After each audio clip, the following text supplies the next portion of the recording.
Got a doorway? Go ahead and grab it, because I need you to be warmed up from foot and ankle to pelvis and lumbar spine to thoracic spine, and this is one way we're going to do it. So get into a doorway. This is a little wide, might be a little bit wider than your typical doorway, but that's fine. And you're going to put your arms up right about at the top of your shoulders here, and you're going to give me a little step forward and come back.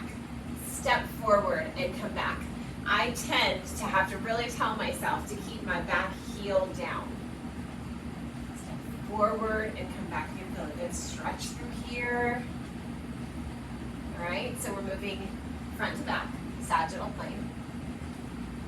So after a few of these, you're going to get right in the middle of your doorway. And you're going to take your arms, if you are tall enough and you can reach the top of your doorway, reach it. I am not, so I'm going to reach as high as I can to kind of create some space here. And I'm going to have my hips and then just go into the frontal plane. So looks like you're dancing. Just kind of go side to side. Some people feel some tightness in one side or the other.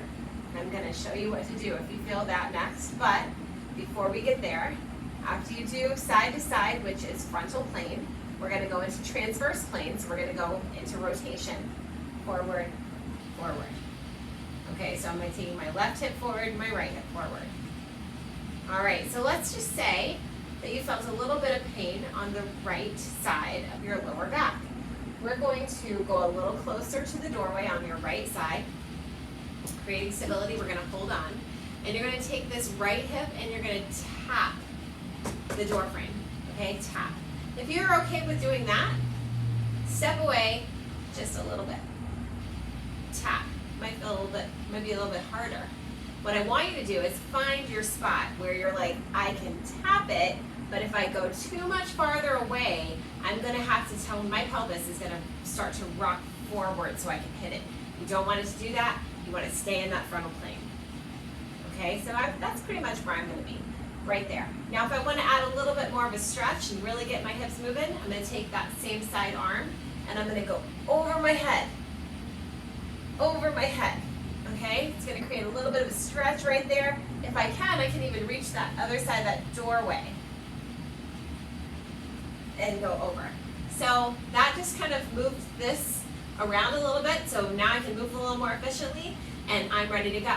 So the reason I don't do the other side is if I am hurting here and I start to lean this way, I'm going to compress this area that I just created space, and I don't want to compress it. So I'm only going to do that side that hurts. If it was your left side, do your left side.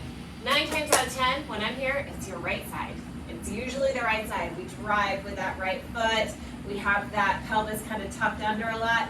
So a lot of times, mostly with women, I am working on the right hip. Okay? So if that helps you, great. Share it. Post it. Share it with some friends that you know have some lower back pain or right hip pain, and see if this helps.